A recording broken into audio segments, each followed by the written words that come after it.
पुष्पितं वाचं प्रवदन्त्या विपश्चिता वेदवादं रता पार्थ नान्यस्तीति वादिना थे न मठ मंदिर हवेली हाठ ठाठ बाट सोना चांदी कहाँ पास पैसा था न दिला था तन पे न थे सुवस्त्र हाथ थे न अस्त्र शस्त्र जोगी ना जमात कोई चेली थी न चेला था सत्य की कसौटी से संभाले सब मिथ्या पंथ संकट विकट मर्दानगी से झेला था एक और सारी दुनिया के लोग थे प्रकाश एक और अभय दयानंद अकेला था एक और अभय दयानंद अकेला था।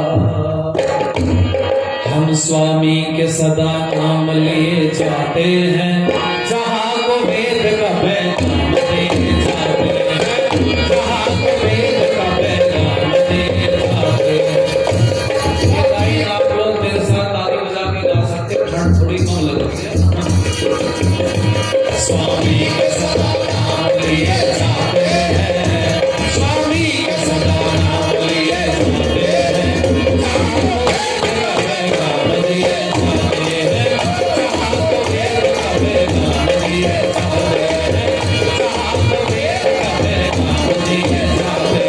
मूल नक्षत्र में भी कोई मूल के जैसा न देखा मूल नक्षत्र में भी कोई मूल के जैसा न देखा अगर देखा दयानंद जैसा था वैसा न देखा अगर देखा दयानंद जैसा था वैसा न देखा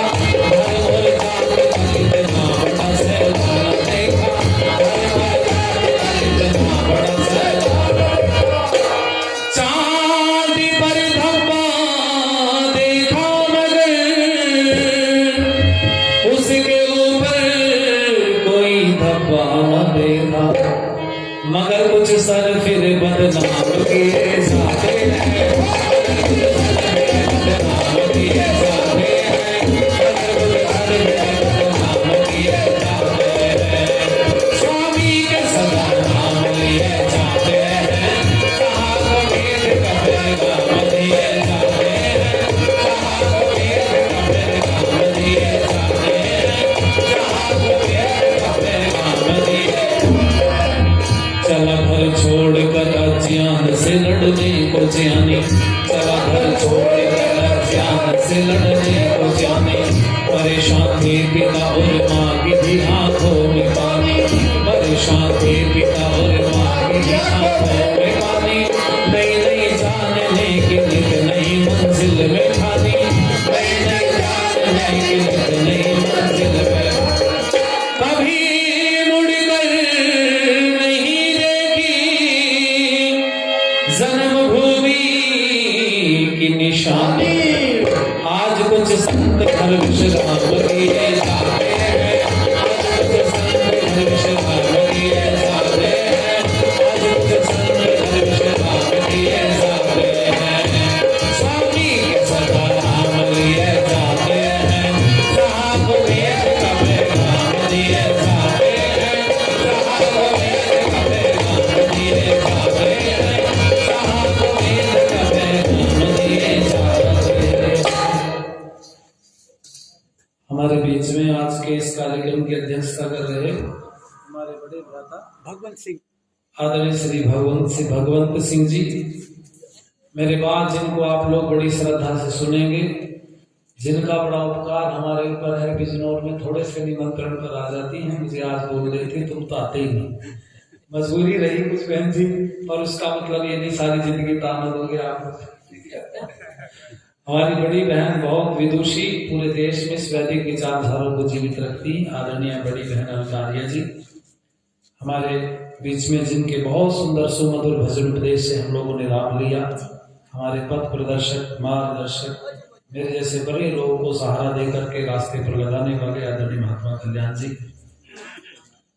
जिनका बहुत सुंदर भजन और उपदेश आप लोगों ने अभी श्रवण किया। नवोदित भजनोपदेशिका छोटी बहन छवि आर्य, हमारे आदरणीय श्री रणधीर सिंह जी, आदरणीय श्री सिद्धवीर जी, आदरणीय चौधरी साहब और तेजपाल सिंह जी, और हमारे बहुत अच्छे मित्र आज दोनों एक जगह बैठे हैं, दो आदरणीय योगेश शर्मा जी और भाई संजीव आचार्य जी, आदरणीय प्रेमराज जी, राजपाल जी, हमारे भाई बाबू सिंह जी, आदरणीय शीशराम जी, अन्य यहाँ पर उपस्थित सभी धर्म प्रेमी सज्जन, आदरणीय यादव जी भाई साहब पीछे बैठे, पूजनी बंदनी मातृशक्ति और लकड़ी में जान डालने वाले हमारे छोटे भाई विनीत गिरी जी, इनके एक बार ताली बजा के आप लोग सबका साथ देते हैं, सबका साथ सबका विश्वास है ना, सुना होगा। बहुत सारी बातें अभी आप लोगों ने सुनी है, वो कई सारे मेरे सामने विषय हैं, मैं असमंजस की स्थिति में हूँ कि क्या विषय आपके बीच में रखा जाए, पर मैंने चूंकि स्वामी दयानंद सरस्वती जी से शुरुआत की है तो प्रयास करूंगा कि उसी विषय को आपके बीच में रखा जाए और आप लोग ध्यान दे करके थोड़ा सा सुनेंगे तो अच्छा लगेगा। मैं भाई साहब से भी कहूंगा जो तीन हमारे बीच में बैठे हैं, भाई साहब, ये वाले भाई साहब, बहुत गंभीर चर्चा चल रही है, भाई साहब थोड़ी सी कृपा करो, इधर आ जाओ साहब, यहाँ जाओ हमारे पास सामने। एक तो प्रेमराज जी अगले साल से कुर्सी ना मंगाया करो, हमें बड़े परेशानी हो। भाई साहब मैं बता दूंगा, मैंने सुन लिया ना, बैठो ना, बैठ जाओ, एक मिनट बैठ जाओ, आप बैठो, उधर बैठो, आप बैठ जाओ, शांत होकर के बैठो, बोलूंगा। सुनो, बहुत सारी बातें विद्वानों से आप लोगों ने सुनी है, एक तो मेरा निवेदन ही रहेगा आप लोग सामने बैठो, कितना अच्छा रहेगा। कुर्सियों पे तो सदा रहता नहीं आदमी, घर भी तो कभी बिना कुर्सी के बैठना पड़ता, हम तो ऐसे ही बैठे रहते नीचे, देखो हल्दी पालती लगा। प्रयास किया करो थोड़ा सा, बोलने वाली बड़ी दुनिया है, आपको बता दूं, आप सुनने वाले चाहिए, घर से निकल जाओ, हर तीसरा आदमी तुम्हें बोलता मिलेगा, इतनी एनर्जी वेस्ट हो रही है, और काम की बात बोलेंगे या इधर उधर की बात सब जानते हैं। इसलिए आओ, एक सत्संग की मर्यादा व्यवस्था होती है, उसका जो लोग पालन करते हैं उनको बड़ा लाभ मिलता है, ध्यान देना। जैसे व्यापार किया है सेठ जी ने, तो उनकी दुकान पर जो रहता है ना नौकर, काम पूरा वही करता है, सामान उठाना, भरना, तोलना, सब कुछ वही कर रहा है, लेकिन फायदा किसको ज्यादा हो रहा है? बोलो, अरे बोलो भाई, मालिक को क्यों हो रहा फायदा, जबकि काम तो मेहनत तो उसने ज्यादा की। ध्यान देना, जो काम बुद्धि पूर्वक किया जाता है उसका लाभ अधिक ही होता है। बुद्धि किसने ज्यादा लगाई? मालिक। ये हम भी लगा सकते हैं, बस इसी बात का अंतर है। बहुत लोग जीवन में केवल नौकरी करने के लिए पैदा होते हैं, लेकिन नहीं, मालिक बनने का भी प्रयास करो जीवन। ऋषि दयानंद सरस्वती जी ने सारे रास्ते खोल दिए। मैं एक झलक आपको बताऊं कि भारत की स्थिति क्या थी। महाभारत काल के बाद में इतनी स्थिति बिगड़ गई, यहाँ नए नए मत संप्रदाय चलने शुरू हो गए। कितने ही चले, अनेकों, जो आता रहा उसने अपनी बात लोगों के बीच में रखते रहे और अलग अलग विचारधारा लेके चलते रहे। लेकिन आपकी जानकारी के लिए बताऊं, महाभारत तक विचारधारा एक थी। देखो, महाभारत में भी युद्ध हुआ, दो पक्ष थे, दोनों तरफ से लड़ाई चल रही थी, लेकिन दोनों की विचारधारा एक थी। जिस गुरुकुल में दुर्योधन पढ़ा था, उसी गुरुकुल में युधिष्ठिर भी पढ़ा था। आप सोचो, दोनों की जो विचारधारा थी वो एक थी। वो जो पढ़ाई उन्होंने की वो एक थी। दो विचारधारे भारत में नहीं चल रही थी, पूरी दुनिया में एक ही थी, क्योंकि वेद का ज्ञान होता था। वेद संसार की सबसे पुरानी पुस्तक है। जितनी किताबें लिखी गई, वेद को देख देख करके लिखी गई। दुनिया का एक उपदेश मुझे आप बता दीजिए जो वेद के अंदर ना हो, एक उपदेश केवल। जो भी अच्छी बात तुम्हें संसार में दिखाई देती है वो वेद से ही आई है, क्योंकि वेद 1,96,08,53,124 साल पुराने हैं, 2 अरब वर्ष पुराने हैं वेद, आज के नहीं है। तो दुनिया में जो अच्छी बातें आई वो वेद से निकल करके आई। महाभारत में आकर के इतना बड़ा युद्ध हुआ, सारे विद्वान बलवान योद्धा सब मारे गए, और जब सब मर गए तो कुछ एक लोग बचे। कैसे? जैसे पुराना वैद्य जो गांव में होते थे पहले, पुराने लोग बड़े जानकार होते थे। किसी का पशु बीमार है, भाई फलां के पास चले जाओ, वो बेचारे ने घास ला के दे दी, पशु ठीक हो गया। किसी आदमी के पेट में दर्द था, वो चला गया, किसी ने उसको दवाई दी, वो ठीक हो गया। ये जो पुराने लोग थे, जब ये चले गए तो स्थिति क्या होती है? फिर लोग आसपास के लोगों से पूछते, भाई साहब वो दवाई दिया करते।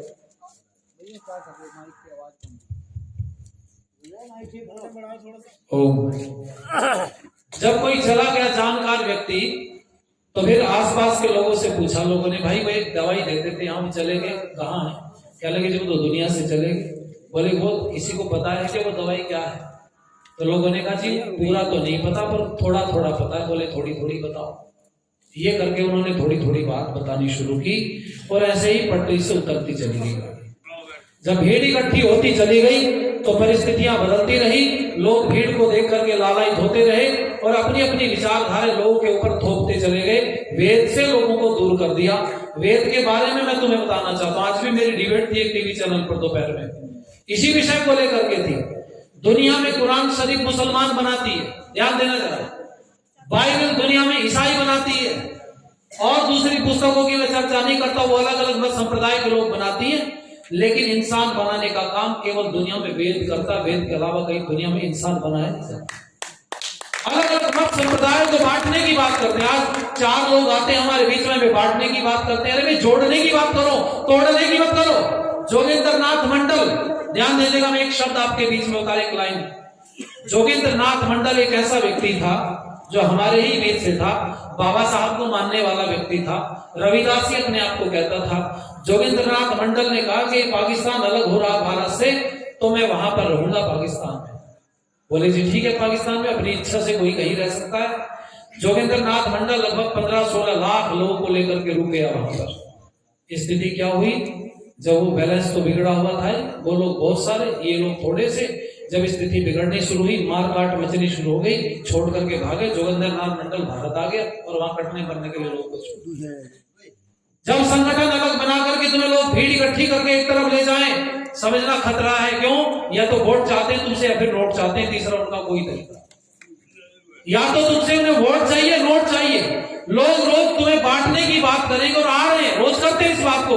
ये आर्य समाज का मंच है, कितने साल हो गए? 41 साल से कार्यक्रम चल रहा है। बताओ प्रेमराज जी तुमसे किस दिन वोट मांगने गए क्या? बोलो, सारे गांव के लोग बताओ, बोलो जी। ये इस मंच में बैठने वाला आदमी आ गया हो किस दिन कि वो कार्यक्रम में मौका मिल गया, चलो जी वोट ही मांग लेते। या हमने आपसे कहा हो किस दिन कभी कांग्रेस को वोट देना, या सपा को, बसपा को, या बीजेपी को वोट देना? किस दिन आपने किसी से सुना क्या? विद्वानों से किसी ने नहीं बोला, और नोट के लिए भी नहीं बोला होगा आपसे कि भाई दान दे दो, चंदा दे दो, हाय मरे हाय मरे हाय मरे। ये भी स्थिति नहीं है, ध्यान देना। ना वोट वाले हैं ना नोट वाले हैं। ये जो लोग तुम्हारे बीच में आए हैं, इनके विषय में तुम्हें समझना पड़ेगा। हम आधी रात क्यों बैठ के आपके बीच में चिल्ला रहे हैं? क्या हमें गवाश उठ रही है कि हम गाएंगे तुम्हारे बीच में, तब हमारा पेट भरेगा?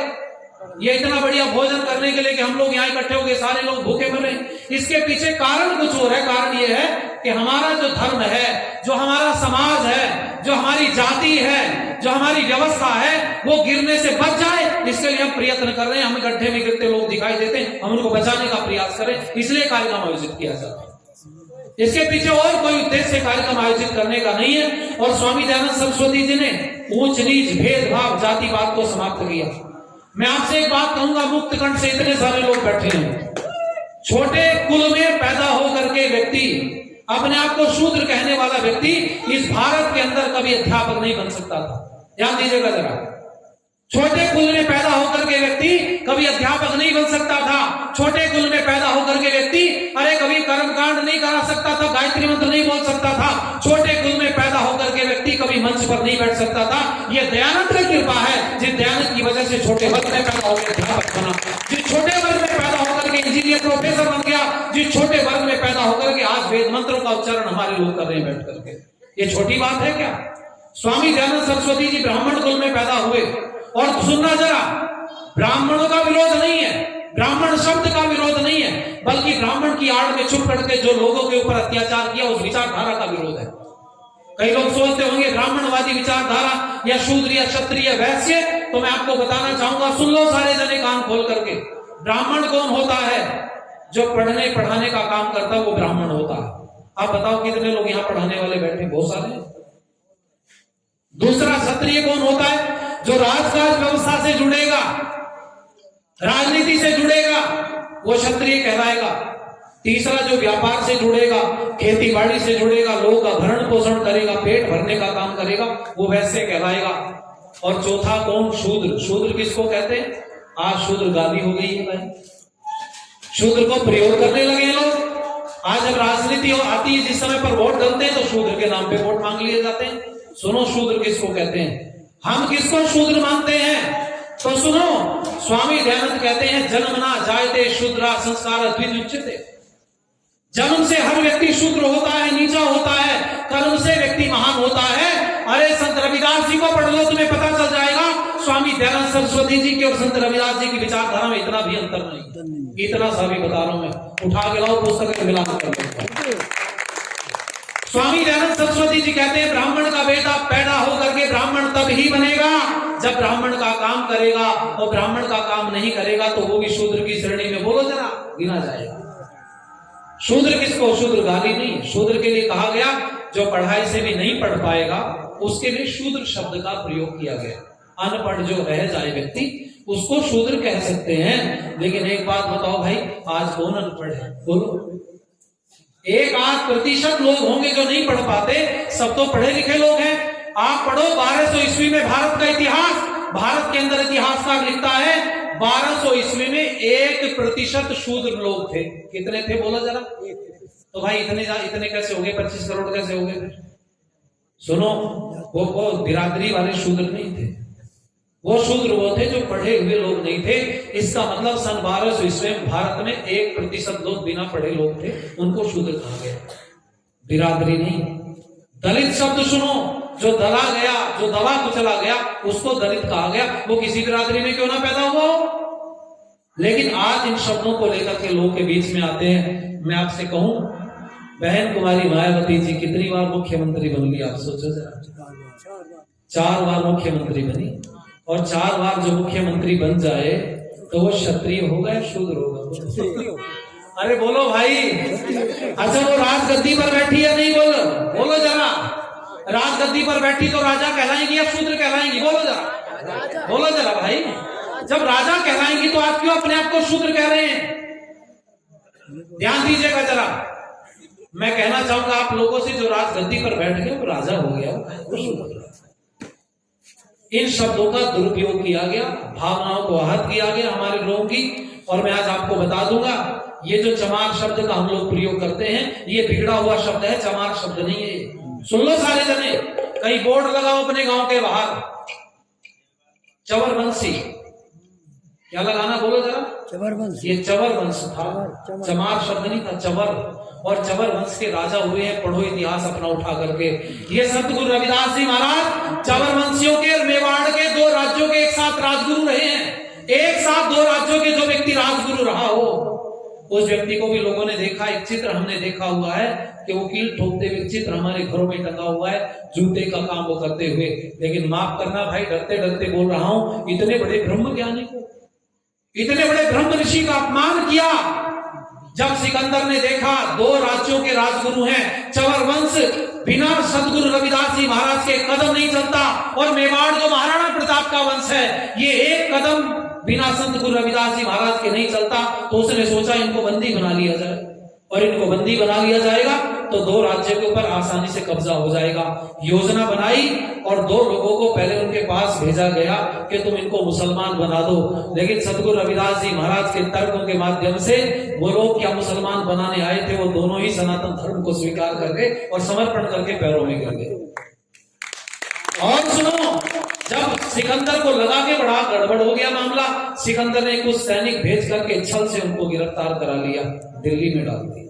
जब दिल्ली में डाला, तो सदगुरु रविदास जी महाराज उस समय पर कैद में पड़े हुए हैं, कुछ लिख रहे हैं और लिखते लिखते वो जो उन्होंने लिखा हुआ है कुछ शब्द आपके पल्ले पड़ेंगे, क्योंकि आप लोग भी सत्संग करते हैं और कभी हमें मौका मिल जाता है तो हम भी वाणी का सत्संग करते हैं।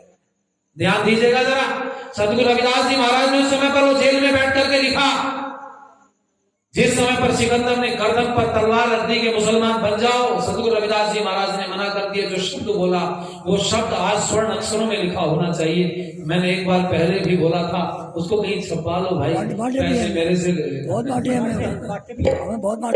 उन्होंने लिखा था सदगुरु रविदास जी महाराज ने, वेद धर्म सबसे बड़ा अनुभव सच्चा ज्ञान, फिर मैं क्यों छोड़ू इसे पढ़ लो झूठ पुराण। वेद धर्म छोड़ू नहीं, कोशिश करो हजार, तिल तिल काटो चाहे कोई रंग कटार, वेद धर्म को छोड़ने वाला नहीं। क्या गजब की बातें बोली। तब सिकंदर ने अपमानित हो करके उनसे जूते साफ कराए। थोड़ी जब आदमी झुंझलाता भाई, जिसके मान लो कि कोई किसी की बात ना मानो आप तो क्या करें, गुस्से में ऐसे करूंगा मैं तेरे साथ, ये कर दूंगा वो कर। उनसे जूते साफ करा लिए उस समय पर। और जो बाकी वाले शिष्य आए उन्होंने गिरा हुआ नीचा दिखाने के लिए, भेदभाव करने के लिए, फाड़ करने के लिए उन्होंने उससे जूते गठवाते चित्र बना दिया। मैं कहना चाहूंगा उन्होंने जूते गांठने का काम नहीं किया। इतने बड़े ब्रह्म ऋषि, अरे जिनके रास्ते पर पूरा देश चलता था, नाच होना चाहिए जिनके ऊपर, आज उनको नीचा दिखाने के लिए ऐसे चित्रों को बना दिया गया। अरे मैं आप लोगों से एक निवेदन करूंगा, वो चित्र अगर आपके घरों में हो जूते गांठते हुआ तो हटा देना, क्योंकि वो उनका नहीं है। और चित्र अगर लगाना है, साधना में बैठे हुए आंख बंद किए हुए सदगुरु रविदास जी का चित्र लगाओ, उससे तुम्हारी शान बढ़ेगी। इसलिए मैं आप लोगों से कहूंगा भाई, महापुरुषों को गलत तरीके से प्रस्तुत किया गया है और मेरे पास इसके पूरे प्रमाण है। आप चाहो तो मेरे से मिल लेना, मैं आपको ट्रैक्टर दे दूंगा। मैंने हजारों की संख्या में ट्रैक्टर छापे और बांटे। और मैं आपको और बता दूं, इस देश के अंदर कैसे कैसे लोग हुए। एक एलूस ऋषि का नाम मिलता है पढ़ने के लिए। जो लोग कहते हो ना भेदभाव ऊंच नीच, ये राजनेताओं ने फैला रखी है। ये पहले ऋषि मुनियों का ही काम नहीं है भाई। एलूस ऋषि का नाम मिलता है पढ़ने के लिए। एलूस ऋषि बहुत बड़े शोधकर्ता हुए जिन्होंने बड़े शोध किए हैं। तो एलूस ऋषि की जब चर्चा पढ़ने के लिए मिलती है, उनके माता पिता कौन थे, ऐसा पढ़ने में आता है एलूस ऋषि के माता पिता पढ़े लिखे नहीं थे, यानी कि शूद्र थे। लेकिन शूद्र कुल में पैदा होकर के एलूस ऋषि गुरुकुल में पढ़े और पढ़ने के बाद में ऋषि बने। और ऋषि बनने के बाद में वहां बड़े प्रमाण है, वहां बाली के नाम का उनका शिष्य हुआ और चित्र राजा के यहाँ पर उनका पूरा संवाद पढ़ने के लिए मिलता है, यानी कि उनकी पूरी दुनिया ने पैर पूजे। आप सोचो तो सही। और यारी समाज ना होता तो सुनो भाई, यारी समाज अगर ना होता तो क्या प्रेमराज जी को कोई गुरुजी कह सकता था? अरे बोलो जरा, कितनी बड़ी बात है। एक बार ताली बजा करके स्वागत करो। इसलिए पढ़ाए लोगों को, यह अधिकार न होता। बहुत सारी बातें आज मैं आप लोगों से करना चाहता हूं, पर मैं आपसे एक बात कहूं, स्वामी दयानंद सरस्वती जी को पढ़ लो या सदगुरु रविदास जी महाराज को पढ़ लो, दोनों की विचारधारा एक है। एक तारतम्य मैंने पहले भी जोड़ा था, आज फिर जोड़ रहा हूं। स्वामी दयानंद सरस्वती जी के जो गुरु थे उनका नाम था गुरु बिरजानंद। सुनते रहना जरा। गुरु बिरजानंद जी को जो प्रेरणा मिली वो पूर्णानंद से मिली। पूर्णानंद को प्रेरणा संपूर्णानंद से मिली और संपूर्णानंद को प्रेरणा ओमानंद से मिली। और पीछे चले जाओगे तो इतिहास इस बात का साक्षी है, जिस विचारधारा का प्रचार प्रसार स्वामी दयानंद सरस्वती जी ने किया, उस विचारधारा का बीज सदगुरु रविदास जी महाराज ने बोया था। उसी पेड़ को स्वामी दयानंद ने पानी दिया है, अलग से कोई विचारधारा नहीं थी। शब्द स्वामी दयानंद कहते हैं ब्राह्मण के कुल में पैदा होकर के पढ़ा लिखा नहीं है तो शूद्र की श्रेणी में आता है।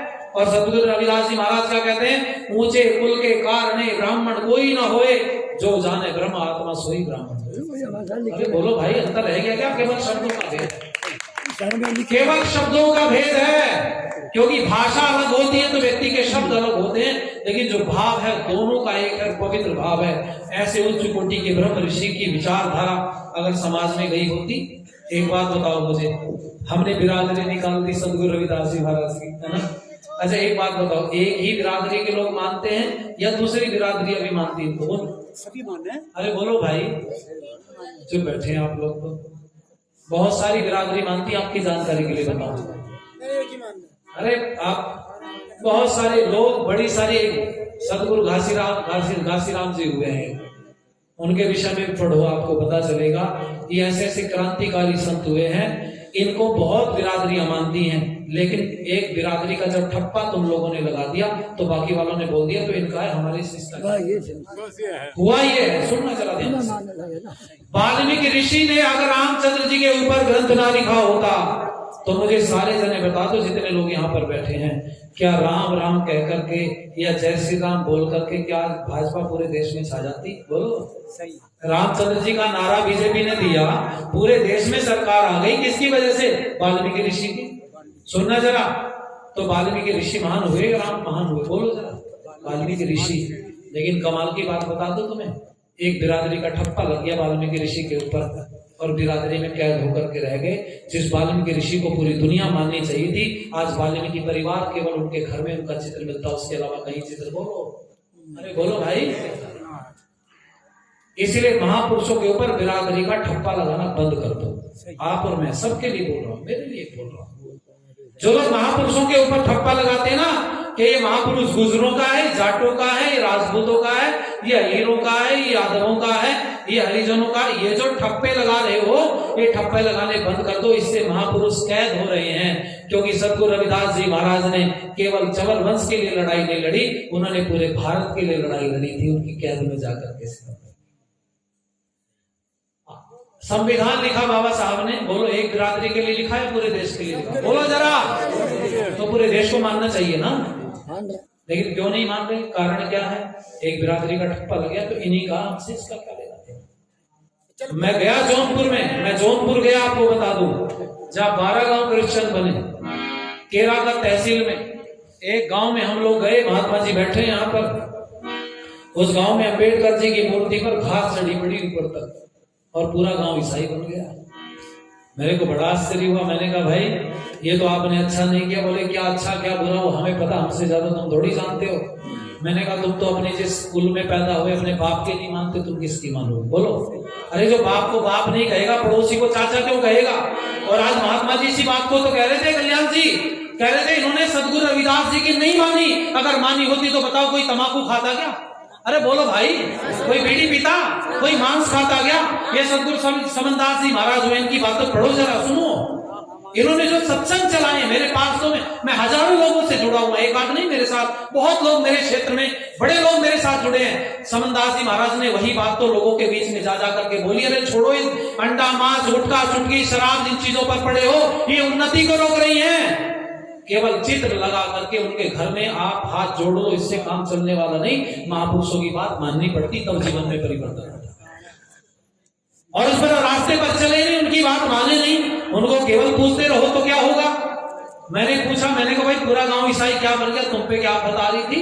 अरे रविदास जी महाराज में कौन सी कमी रह गई थी? बोलो, इतने बड़े ब्रह्मश ऋषि को छोड़ करके तुम ईसाई बन गए और हालेलुया का पाठ कर रहे हो, तुम क्रिश्चियन बने घूम रहे हो, क्या कमी रह गई थी? बोले जी कमी कुछ नहीं, ये हुआ वो, बहुत सारी बातें उन्होंने बोली। मैंने कहा सुनो, हम भी अम्बेडकरवादी हैं। जब ये कपड़े उन्होंने देखे तो मेरा विरोध हो गया योगेश जी गांव में। ये महात्मा जी साथ में थे, उन्होंने कहा तुम अम्बेडकरवादी हो ही नहीं सकते, क्योंकि ये कपड़े तो अम्बेडकर वाले पहनते ही नहीं है। अब सुनो, अम्बेडकरवादी होने के लिए कपड़े पहनना जरूरी है या विचार जरूरी है? बोलो, ये तो आप कह रहे हो, ये आप कह रहे हो, लेकिन अगर आपके पास में ये वाले कपड़े पहन करके आ जाए तो उसको अम्बेडकरवादी मानोगे क्या? बोलो ना जी, ये तो ब्राह्मणवादी है। एक ही, क्योंकि हमें जो आते हैं ना बीच में माइंड वॉश करने के लिए, उन्होंने ऐसा माइंड वॉश कर रखा है, ये कपड़े पहनकर समझना दूर रहना इससे। अरे भाई कपड़ों से दूर थोड़ी रहना, गलत विचारधारा से दूर रहना।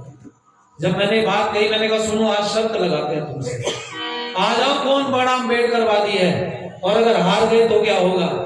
तो सब चुप बैठ गए। मैंने कहा बताओ अंबेडकर जी ने कौन कौन से नारे दिए थे? तो 3 नारे थे। तुम में से कौन बताएगा जल्दी से? कोई नौजवान मेरे सामने बैठा हो, बताओ 3 नारे अंबेडकर जी के। 3। शिक्षित बनो, हाँ, संगठित हो, हाँ, तब संघर्ष करो। बहुत बढ़िया।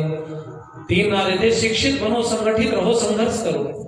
एक नौजवान था गांव में, अर्जुन नाम का, वहां जो लोग ईसाई बने थे, तो उन्होंने बोला शिक्षित बनो, संघर्ष करो, संगठित रहो। मैंने कहा उल्टा बोल दिया तुमने। मैंने कहा चल मान ली तेरी बात, उल्टा सीधा मैंने ठीक कर दिया। अब तो मुझे ये बता दे शिक्षित बनने का मतलब क्या? केवल एक शब्द का अर्थ बता दे, मैं यहाँ से वापस उल्टे पैर जाऊंगा। पूरा गांव वहीं खड़ा था। आश्चर्य की बात बताऊं तुम्हें, शिक्षा शब्द का अर्थ नहीं बता पाए। मैंने कहा भाई बड़े ज्ञानी लोग हैं, अपनों को छोड़ करके दूसरों की शरण में जा रहे हो। अपने पिताजी को तो पिताजी बोला नहीं, पड़ोसी को चाचा जरूर बोलोगे तुम। फिर मैंने कहा मैं तुम्हें बताता हूँ शिक्षा का मतलब क्या है। मैंने विस्तार से वहां पर रखा, पूरे गांव ने माना। मैंने कहा आप बताओ, तुम बड़े अम्बेडकरवादी, हमें बड़ा अम्बेडकरवादी। कहने लगे जी आप तो मैं जो बोलता हूँ वो करो। पूरे गांव ने घर वापसी की और वहां 12 गांव क्रिश्चियन बने थे। 12 के 12 गांव के हम लोग घर वापसी करके आए, दोबारा अपने धर्म में वापस गए। हमें क्या पड़ी लोग की गाली खाएं, क्या इतना पैसा मिल जाएगा यहाँ से चेहला के कार्यक्रम से कि मेरी कई पीढ़ियां तर जाएंगी? बोलो, ये जो आपके बीच में कार्यक्रम करने का उद्देश्य है ना, ये केवल इतना है कि हमारे धर्म के लोग पथ भ्रष्ट होने से बच जाए, बस उसके लिए प्रयास कर रहे हैं। आइए गीत की लाइन कह करके मैं पीछे बढ़ूंगा, बहन जी को आप लोग विस्तार से सुनना। मैं जानबूझ करके थोड़ा सा अलग विषय से, अलग टॉपिक से आपसे वार्तालाप किया, क्योंकि हमारे नौजवान ने कई प्रश्न कई बार बोले।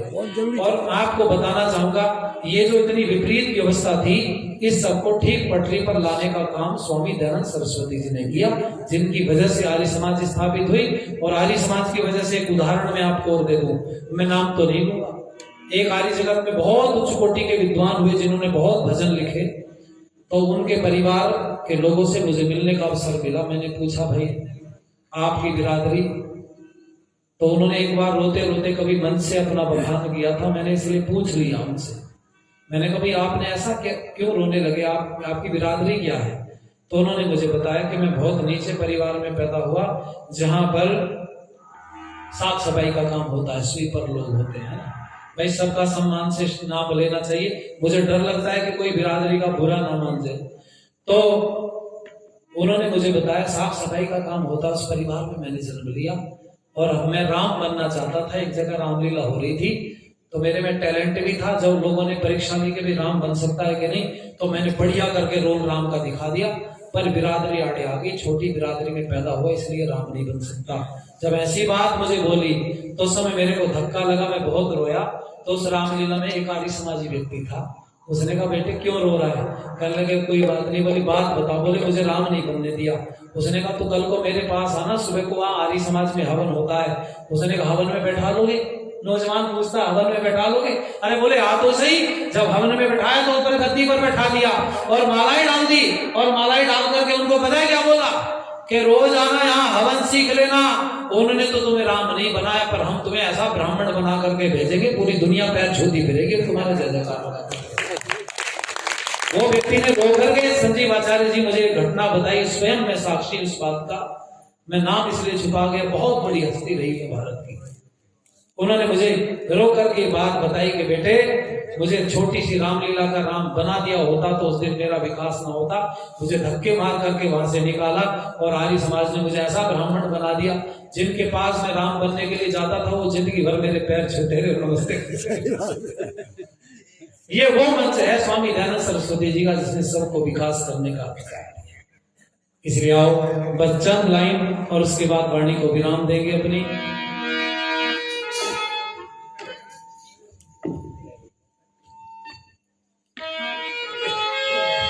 अरे वैदिक दीप जलाकर जिसने, माइक वाला गया। अरे वैदिक दीप जलाकर जिसने मिटा दिया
सच्चे शिव का बना लो दीवाना, ओ सच्चे शिव का बना लो दीवाना, ओ हर ग्राम नगर को छाना, जंगल जंगल करवट करवट, जंगल जंगल करवट करवट, घटना मारा दृश्य बिना